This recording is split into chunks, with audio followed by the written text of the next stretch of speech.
Então, é um conteúdo importante. Então, realmente é algo extra-graduação que vocês nunca vão ver em uma grade normal de graduação. E por isso eu espero contribuir muito para a formação de vocês, porque a gente vai trazer aqui.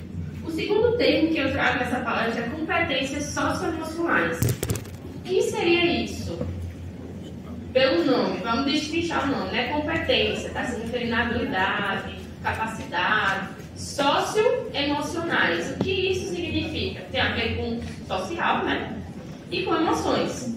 Então, esse termo ele vai se referir às nossas habilidades de lidar com situações sociais e as nossas emoções. Deu para destrinchar o termo, tá claro?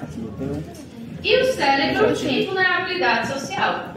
Ou seja, nós, como sujeitos em formação inseridos desde a infância em um contexto de vulnerabilidade social. E o que é um contexto de vulnerabilidade social? O contexto de vulnerabilidade social é um contexto onde o sujeito ele envolve riscos, onde o sujeito ele não está nas condições adequadas nas quais ele deveria estar inserido. Está claro isso? Sim. Entendido o título da palestra? Posso começar? Ok. E aí, a primeira coisa que nós precisamos entender para entender esse cérebro é entender como ele se desenvolve. Ao longo da vida, o nosso cérebro ele não é igual hoje a quando nós nascemos. Quando nós nascemos, o nosso cérebro vai passar por um processo de maturação. E aí ele vai ter ali um crescimento de sinapses, de neurônios, que vão se ligar, que vão se comunicar. E excepcionalmente, existe uma fase que isso acontece. Essa fase é aqui, entre os 2 anos, onde a gente tem um salto nesse desenvolvimento e tem algo que acontece nessa fase de 2 anos, que é a poda neural. Alguém já ouviu falar disso? O que acontece nos 2 anos de uma criança? Em torno dos seus 2 anos. O seu cérebro, ele está lá recebendo estímulos, certo? Recebendo estímulos e colocando essas informações em sinapses. As sinapses e as conexões que não foram utilizadas, o seu cérebro vai retirar. Ele vai destruir. Por quê? Porque ele vai querer buscar os caminhos mais eficientes para a informação chegar. Então, aquilo que não está sendo usado vai ser um caminho que não é eficaz. Ele vai tirar aquelas conexões e vai deixar apenas as conexões que foram estimuladas. E aí você começa a pensar no tema da nossa palestra. Se você não tem estimulação, se você não tem uso de sinapse, o que é que você vai acontecer com esse cérebro? Ele vai ter muita perda neural. Então, de primeira, a gente precisa pensar que a estimulação até os 2 anos de idade vai repercutir pelo resto da sua vida. E tudo aquilo no seu cérebro que não foi estimulado e que não foi utilizado até os 2 anos de idade vai ser descartado. Em uma situação de vulnerabilidade social não vai adiantar. Eu quero que vocês pensem o que acontece até os 2 anos de idade.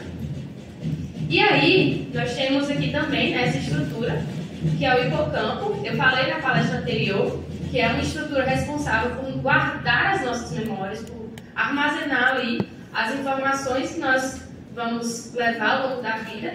E essa estrutura, ela só começa, de fato, a estar consolidada a partir dos 3 anos de idade. Por isso que, geralmente, a gente não lembra de memórias antes dos 3 anos de idade, porque a estrutura responsável por essa consolidação, ela ainda não está 100% formada. Mas o que acontece com essa estrutura? Ela é uma estrutura extremamente sensível a estímulos. As suas sinapses, elas são frágeis. Então, se você tem, por exemplo, um estresse crônico na infância, essa estrutura é danificada. Então, você vai passar a sofrer com problemas de memórias associadas às suas primeiras infâncias e, consequentemente, ao resto da sua vida. Hoje tem estudos que já mostram que as conexões que são feitas na sua infância, elas criam caminhos que vão ficar pelo resto da sua vida. E esses caminhos, eles vão ser utilizados para transmitir informação. Então, se esses caminhos não são bem formados até os 2 anos de idade, na sua primeira infância, a informação vai ser processada ao longo da sua vida de forma errada. Porque o caminho lá no início não foi bem feito. Então, a estrada ela foi mal pavimentada até os 2 anos, e aí essa estrada mal pavimentada vai ficar o resto da vida, e aí isso vai repercutir na vida adulta, porque aquele caminho já foi mal formado, não tem como aquele caminho ser desfeito e reconstruído. E a terapia? Aí a gente vamos puxar para o final, tá no início. Tá. Pode falar. Se o nosso cérebro tem a capacidade de dar neuroplasticidade, como que esse caminho não pode ser refeito ao longo desse processo? Eu vou explicar. O que acontece? A neuroplasticidade, ela é justamente esse caminho que foi pavimentado. Porque às vezes a gente tem uma ideia sobrenatural e fantástica da neuroplasticidade, como se ela fosse a solução do mundo. Mas a neuroplasticidade, ela se torna inclusive um ambiente não agradável. Ela tanto se adapta ao que é bom, quanto ela se adapta ao que é ruim. E esse caminho pavimentado ele já foi criado com base naquilo que foi ruim. Para que haja uma mudança, de fato, depois dos 2 anos de idade, é muito mais difícil. Esses 2 primeiros anos, eles vão ser fundamentais. O ambiente que o nosso cérebro está inserido, seja esse ambiente positivo ou esse ambiente negativo, vai tornar o nosso cérebro, correto? Então, a neuroplasticidade, ela não é só no sentido positivo, ela também acontece no sentido negativo. E até os 2 anos de idade, isso se torna muito mais enrijecido. Depois disso, essas conexões elas são muito mais complexas para serem desfeitas. E tem algumas delas que de fato não mudam. A gente tem alguns estudos na área, principalmente de memória, que faz esse traçado dessas conexões e que elas estão lá. A informação continua no mesmo caminho que estava lá no processo de maturação. Ela é importante? É, mas ela também é afetada pelo ambiente negativo. Entende? E aí nós temos a maturação frontal, que é outro marco do desenvolvimento. Eu não sei se vocês sabem, mas existe uma parte do nosso cérebro que ela ainda está em desenvolvimento, pelo menos até os 25 anos de idade. Vocês sabiam disso? Essa parte é o córtex pré-frontal. Até os 25 anos de idade, isto aqui, a parte mais frontal do córtex pré-frontal, ainda está em desenvolvimento. Ou seja, o seu cérebro, se você não tem mais, se você tem menos de 25 anos, ainda provavelmente está em desenvolvimento. No meu caso, já não tem mais chance, né? Já passou dos 25, brincadeira. Mas o que eu estou querendo dizer com isso é que antes dos 25, você ainda não tem plenamente algumas capacidades cognitivas que estão vinculadas diretamente a essa área pré-frontal, que nós vamos ver um pouquinho mais na frente. Isso aqui é só uma curva para mostrar algumas idades críticas, como eu já falei, né, aqui entre os 3, 2 anos para os 5 anos, que são fases importantes de desenvolvimento cognitivo. Olha só, isso aqui é do início até os 2 anos. Olha o nível que sobe depois. E aqui dos 15 aos 25, que são os 2 picos importantes da maturação cerebral para as funções cognitivas. E por que eu estou falando isso? Porque todos esses marcos eles vão ser importantes quando a gente fala de um cérebro que está em desenvolvimento exposto a um ambiente que não é benéfico. Ficou claro que até os 25 anos o teu cérebro ainda está em desenvolvimento e que isso é na parte pré-frontal, que é essa última partezinha aqui. E por que essa última partezinha? Porque na evolução, inclusive, essa é a última parte a surgir no processo de evolução da espécie. Então, você tem aqui o prejuízo. Por quê? Porque se você não tem um pré-frontal até os 25 anos, bem desenvolvido, como é que você coloca um adolescente para escolher o curso que ele vai fazer o resto da vida? Se você tem um cérebro que com 25 anos está ali finalizando o seu processo de desenvolvimento, como é que você pode atribuir algumas funções que exigem tanto planejamento, tanta decisão, tanto raciocínio a longo prazo, que é justamente as funções que estão diretamente ligadas a essa parte do cérebro, como a gente vai ver agora. O cérebro ele vai ser esse resultado de interação, como eu falei para vocês, e esse resultado dessa interação pode ser positivo ou negativo. O nosso cérebro ele tanto vai aprender aquilo que é bom, quanto aquilo que é ruim. E eu queria que vocês olhassem para a realidade. A maioria dos contextos são positivos ou negativos? Negativos. Quais são outros fatores que vão influenciar o nosso cérebro? Um dos fatores que vai influenciar o nosso cérebro é a genética e aspectos étnicos. Vocês sabem que etnias diferentes elas vão herdar cargas genéticas diferentes. Concordam? Então deixa eu contar uma historinha que eu amo para vocês. Há muito tempo atrás, nós tínhamos um único continente onde se acredita que o homem surgiu, né, lá na África. Correto? Correto. E hoje nós temos o mundo oriental e o mundo ocidental. O que aconteceu há muito tempo atrás? Houve uma mutação em um gene específico e esse gene ele mudou a forma como alguns cérebros iriam processar a dopamina. Quem é que sabe o que é dopamina?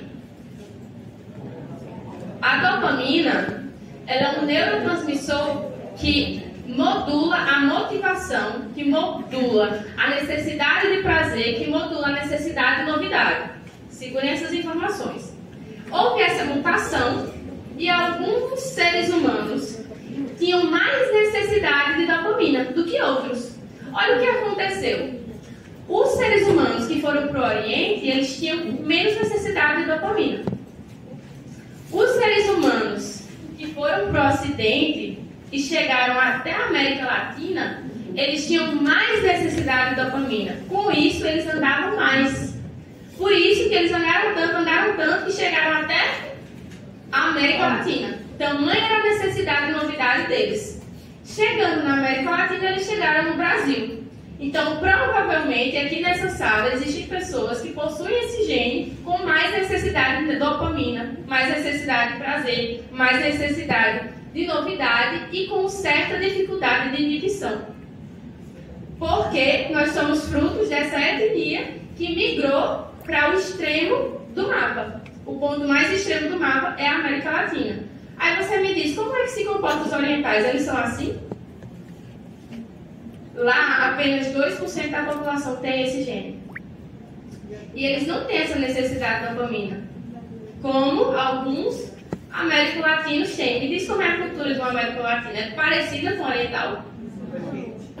Vocês entendem que existe um fator genético. Eu estou falando apenas de um fator genético simples que foi historiado, que foi datado, que foi mapeado e foi demonstrado de que ele afeta a recepção da nossa dopamina e isso afeta a forma como uma cultura e um comportamento é exercido.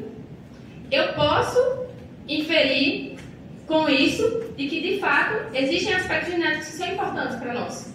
Deu para entender isso? Ficou claro? Quais são outro fator que vai influenciar? Eu falei isso na outra palestra também. Epigenética. A epigenética ela não diz respeito à genética, ela diz respeito à sua história geracional, que vai chegar, de alguma forma, até você. Foi feito esse experimento, né, com essa ratinha, que expuseram ela a um ursinho, e toda vez que ela era exposta a esse urso, ela sofreu um choque.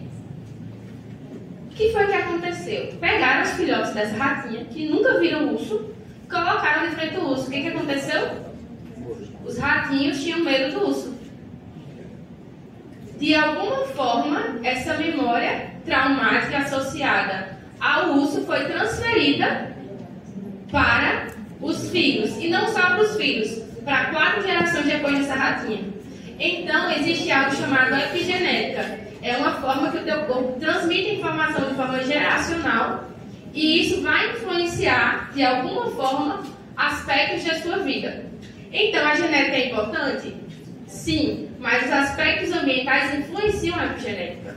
É aqui que existem as possibilidades de mudança. Mesmo que você tenha predisposições genéticas a coisas específicas, a epigenética permite que o seu cérebro e seus aspectos físicos e fisiológicos sejam modulados pelo ambiente. Então, as experiências que os teus antepassados tiveram, de alguma forma, são transmitidas para você de forma epigenética, e as experiências que você tem são transmitidas para as próximas gerações.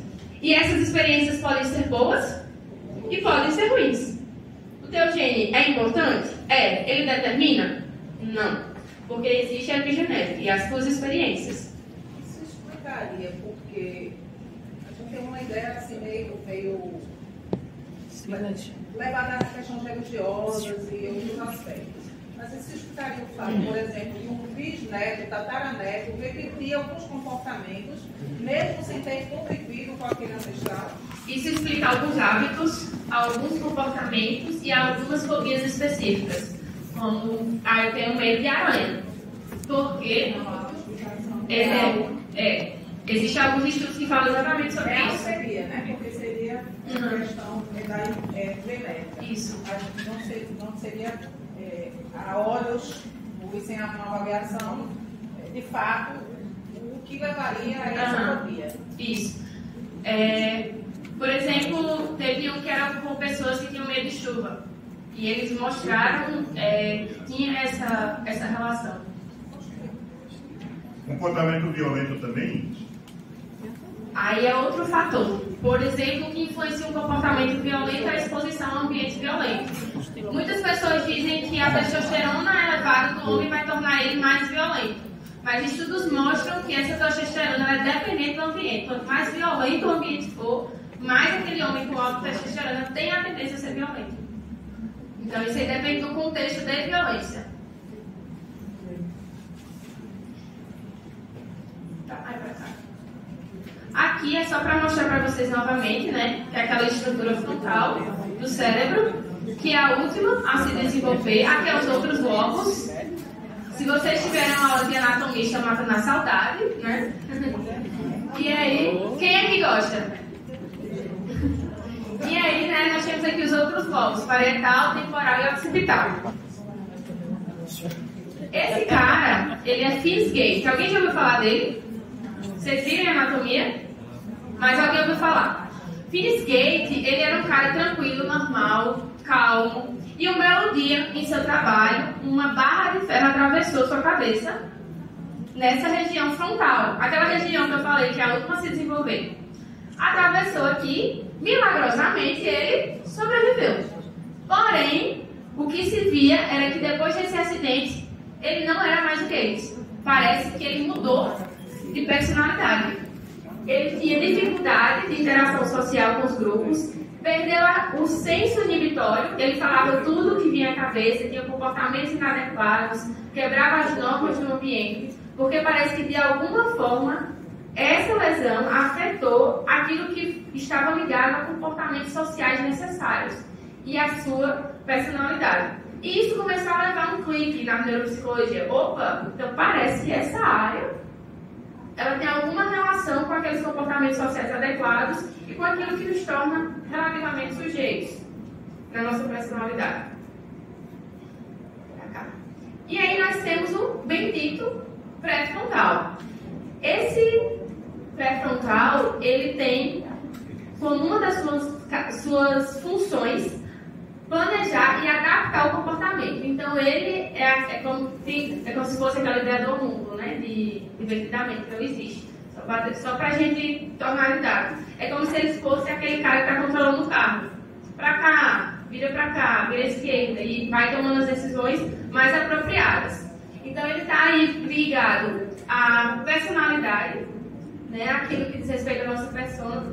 Ele está ligado à rede social, inclusive, quanto maior a sua rede social de amigos, existe uma área específica dele que se torna maior, ventromedial, que está relacionada ao seu tamanho de vínculo social. Inclusive, aqui também existe um tipo de célula específica social que só existe em animais sociáveis, que envolve humanos, golfinhos, macacos. É um tipo de célula que está no pré-frontal e na ínsula e que responde somente a comportamentos sociais. Isso nos mostra que, de fato, essa área ela tem um papel muito importante nos nossos comportamentos sociais e também no que a gente chama de funções executivas. Então, ele traz o julgamento moral, ele nos ajuda a planejar, ele está envolvido com decisões, com memória de trabalho, com ajuste do comportamento às regras, direcionamento e manutenção da atenção. Tudo isso é o pré-frontal que faz. Esse aqui eu vou passar rápido, né, só para mostrar que existe o córtex parietal posterior. E esse córtex mais atrás ele vai estar ligado a processamento do ambiente, processos de atenção, processos sensoriais. E ele está muito vinculado à consciência de si. A outra região, que é essa mais temporal aqui perto da orelha, ela está ligada ao reconhecimento de rochas, ao resgate de memórias. Por exemplo, se você tem uma lesão nessa área, a pessoa perde a capacidade de reconhecer rostos, por exemplo, que é que a gente chama de prosopagnosia.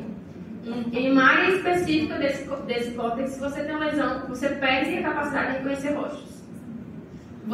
Às vezes acontece que a anomia, você não consegue nomear objetos, você não consegue nomear as pessoas. Então é uma área muito vinculada à recordação. E aqui nós vamos às funções executivas. Lembra do córtex pré-frontal? Todas essas funções executivas, elas vão estar ligadas ao córtex pré-frontal. Lembra que eu falei anteriormente desse aqui, que é o parietal? Nele está os aspectos de atenção. Lembra que eu falei do temporal, que é o da orelha? Nele estão os aspectos vinculados à memória. E a linguagem, ela envolve todo o nosso hemisfério esquerdo. Certo? E aí eu queria falar aqui da rede atencional. Quem aqui já assistiu esse filme? A Era do Gelo. Eu acho esse o melhor exemplo para explicar o processamento atencional focado no objeto e o processamento atencional para o estímulo. Nesse filme, imagine que o objetivo do estímulo é a nozes, certo? Ele tem uma rede de atenção voltada para nozes. O tempo todo, ele está voltado para nozes, mas ele precisa ter cuidado com o tigre. Essa é uma rede voltada para o estímulo. Então, ao passo que você tem um objetivo, você tem uma rede voltada para esse objetivo.